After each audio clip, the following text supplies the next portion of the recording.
स्वातंत्र्योत्तर काळात सोसायटीचे ब्रिटिश आश्रयदाते मायदेशी गेल्यानंतर सोसायटीची आर्थिक बाजू लंगडी पडली. तिचा कारभार डबघाईला आला. अशावेळी तिला सावरण्याची, नावारूपाला आणण्याची कामगिरी सालीम अलींनी पार पाडली. या कामात पंडित नेहरूंची त्यांना फार मदत झाली. 1947 साली सोसायटीच्या कारभाराची सूत्र हाती घेतल्यापासून सालीम अली सोसायटीचे एक अविभाज्य अंगच बनले. सोसायटीच्या जनरलचेही ते संपादन करत. कोणत्याही कामाबद्दल वेतन वा मानधन न घेता त्यांनी तिचा कारभार सांभाळला. तिचं कार्यक्षेत्र वाढवलं. विविध उपक्रम योजून ते अंमलात आणून तिला ख्यातकीर्त केलं. उत्तर आयुष्यात त्यांना नाना पुरस्कार लाभले. त्यापोटी मिळालेलं मानधनही त्यांनी सोसायटीच्या उत्कर्षासाठी वेचलं. उभ्या हयातीत त्यांचे 7-8 लाख रुपये तरी सोसायटीच्या कारणी लागले असतील. एका मुलाखतकाराने त्यांना त्यांच्या सोसायटीच्या प्रेमाविषयी प्रश्न केला तेव्हा ते उत्तरले, काही लोक रुग्णाला, धर्मदाय संस्थांना देणग्या देतात. सोसायटीशी मी आज कित्येक वर्ष बांधला गेलोय. मला मुलबाळ नाही आहे. एवढ्या पैशाचं मी काय करू? या भूमीवर पक्षी विज्ञानाच्या भवितव्यासाठी, पक्षी अभ्यासकांचा वारसा चालू राहण्यासाठी माझा पैसा कारणी लागतोय याचं मला समाधान वाटतं, कृतार्थता वाटते. आपण काय करत आहोत, का करत आहोत याचं भान त्यांना शेवटपर्यंत होतं. भाबडा आशावाद तर कधीच नव्हता. अत्यंत जागरूकतेने, डोळसपणे त्यांनी आपल्या कार्याची आखणी केली, आयुष्याची दिशा ठरवून घेतली. हा मार्ग रुळलेल्या मार्गापेक्षा वेगळा होता, दूरचा होता, एकाकी होता. पण सालीम अलींच्या प्रयत्नांचं सातत्य एवढं की त्यांना त्यांच्या आयुष्यातच त्या प्रयत्नांना फुललेलं, फळलेलं पाहायला मिळालं. सोसायटीत त्याने अनेक उपक्रम सुरू केले, राबवले. निसर्ग अभ्यास, निसर्ग संरक्षण, पर्यावरण संतुलन या बाबतीत सोसायटीद्वारे सुरू केलेले लोकजागृतीचं कार्य तर विशेष. अशा उपक्रमांना, प्रगत अभ्यासक्रमांना आर्थिक अडचणी सोसाव्या लागू नयेत म्हणून त्यांनी पदरचे पैसे गुंतवून सोसायटीत सालीम अली निसर्ग संरक्षण निधी, सालीम अली लोक वॉन थो पक्षीशास्त्र संशोधन निधी असे उभारले.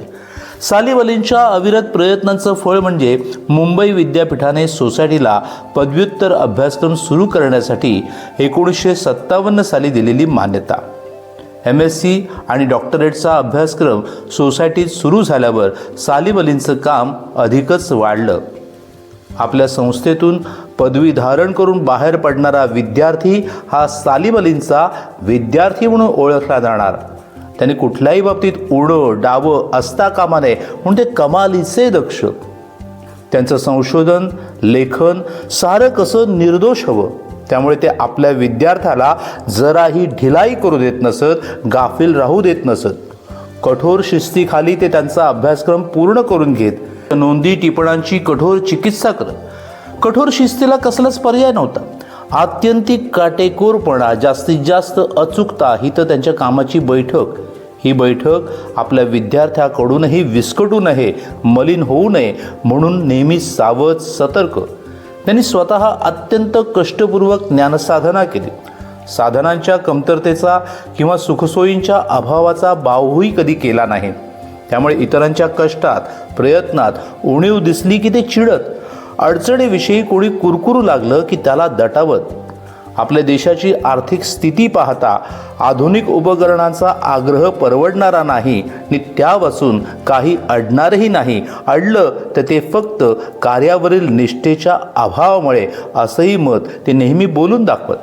आपल्या कार्यावर निष्ठा असणारा विद्यार्थी त्यांना प्रिय होता तो यामुळेच. त्यांच्या हाताखाली शिकणाऱ्या किंवा त्यांच्या समवेत काम करणाऱ्या व्यक्तीला पहिली चूक नेहमीच माफ. मात्र त्या चुकीची पुनरावृत्ती अक्षम्य ठरे. त्यात पुन्हा चूक प्रामाणिकपणे कबूल केली तर थोडक्यावर नेफवायचं. एरवी आग पाखडच, पण तो ज्वालामुखीही लवकरच शांत व्हायचा.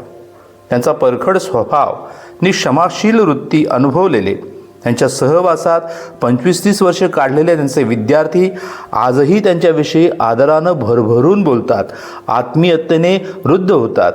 त्यांनी आपल्या अभ्यासाला, संशोधन कार्याला कशी शिस्त लावली ते अपूर्वाईनं सांगतात.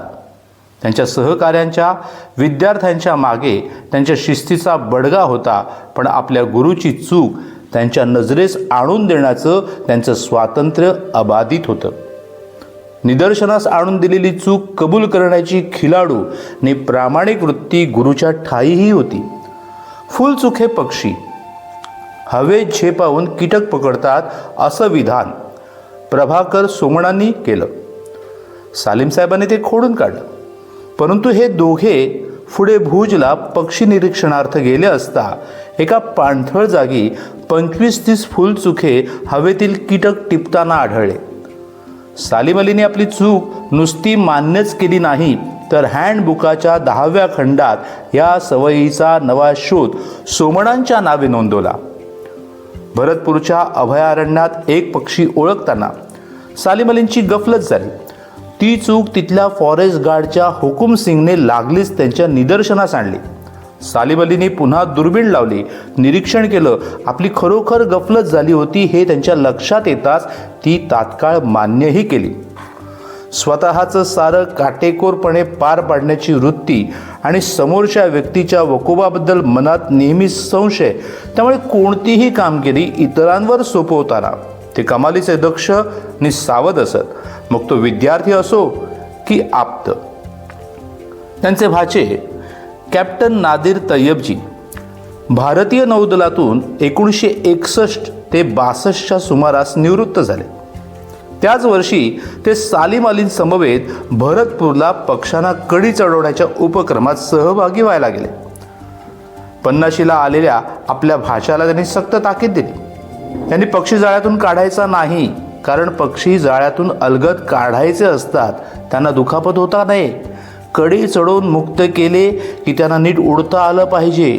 तेव्हा तू काही दिवस नुसतं पहा आणि मग पक्षी जाळ्यातून सोडव, असं त्यांनी नादिरला बजावलं. 4-5 दिवस झाले न राहून एके दिवशी सकाळी नादिर तय्यबजींनी 25 पक्षी जाळ्यातून सोडवले.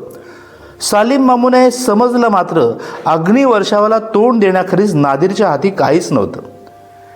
फील्डवर्क चालू असे तेव्हा प्रत्येक विद्यार्थ्याने किमान 100 पक्ष्यांची नोंद केलीच पाहिजे, हा त्यांचा पहिला दंड. ते काम तो करतोय की नाही याची शहानिशा ते जातीनं करत. पक्षी टिपताना तो नीटच टिपला पाहिजे, हा दुसरा दंड. नमुना म्हणून जतन करण्यासाठी पक्षी वाटेल तसा मारून चालत नाही, म्हणून तो काळजीपूर्वकच टिपायचा. मनात आलं म्हणून दिसलेला कोणताही पक्षी विनाकारण टिपायचा नाही, हा तिसरा दंड. त्यासाठी आधी पक्षी नीट ओळखायला शिका. संग्रहात नमुना दाखल हवा असलेला पक्षी फक्त टिपून मारा अशी कठोर तंबी असे. मारलेल्या पक्षाचं स्किनिंग करण्यात त्यांना स्वारस्य नव्हतं.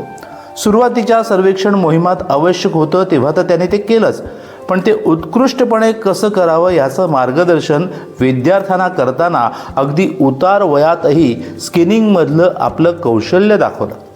आपल्या विद्यार्थ्यावर त्याची घारीसारखी नजर, ममतेची आणि करडेपणाचीही.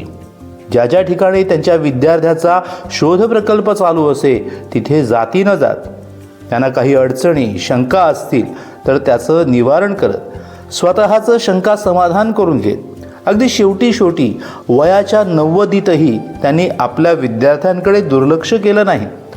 पावलावर सूज आलेली असो, काठी घेऊन चालावं लागणारं असो, त्यांना कुचराई माहीत नव्हती. डॉक्टर रॉबर्ट ग्रब हे त्यांचे विद्यार्थी. 1973 साली ते सालीम सराच्या मार्गदर्शनानुसार गीरच्या जंगलात परिसंस्था आणि वर्तन या दृष्टिकोनातून गिधाडांच्या जीवनाचा अभ्यास करत होते. त्या जंगलातल्या एका टेकडीवर 2000 फूट उंच माथ्यावर मुक्काम ठोकून जंगलावर घिरट्या घालणाऱ्या गिधाडांचं निरीक्षण करून नोंदी ठेवत होते. या विद्यार्थ्याला त्याच्या अभ्यासात काही अडचणी भासतात का, आपल्याला काही नवीन समजण्यासारखं आहे का, हे जाणून घेण्यासाठी हे गुरुवर्य तिथे गेले. डॉक्टर ग्रब आपली आठवण सांगतात, हा प्रकल्प हाती घ्यायला सालीम अलीने मला सुचवलं किंवा थोड्याशा नाराजीनं मी तिथे गेलो, पण खरं सांगतो निरीक्षण करता करता मला गिधाडांविषयी आत्मीयता वाटू लागली. ते मला मोराप्रमाणे प्रिय झाले. ही सारी सरांची देणगी. आपला विद्यार्थी सर्वोत्कृष्ट ठरावा म्हणून ते धडपडत, पण त्याच्या पारड्यात आपलं वजन टाकायला ते कधीच पुढे सरसावले नाहीत. 1977मध्ये त्यांच्या एका विद्यार्थ्याने पी कन्नन यांनी वाईल्ड लाईफ रिजनल ऑफिसमध्ये नोकरीसाठी अर्ज केला. त्या पदाच्या निवड समितीवर सालीम अली होते. आपल्या विद्यार्थ्याचे नाव उमेदवाराच्या यादीत आहे असे समजताच त्यांनी निवड समितीचा राजीनामा दिला. म्हणाले, तू त्या पदासाठी लायक आहेस, पण माझ्या विद्यार्थ्याला मीच निवडावं हे योग्य नव्हे. पी कन्नन यांची निवड समितीने नियुक्त केली. आजही ते त्या संस्थेत उच्च पदावर आहेत. सोसायटीला पदव्युत्तर अभ्यासक्रमासाठी अध्यासन मिळाल्यानंतर पुढच्या 30 वर्षात सालीम अलींच्या हाताखालून अनेक विद्यार्थी गेले. पर्यावरण, परिसंस्था, वर्तनशास्त्र या पैलूवर भर देणारे कितीतरी अभ्यास सालीम अलींनी या विद्यार्थ्यांच्या मदतीनं पार पाडले.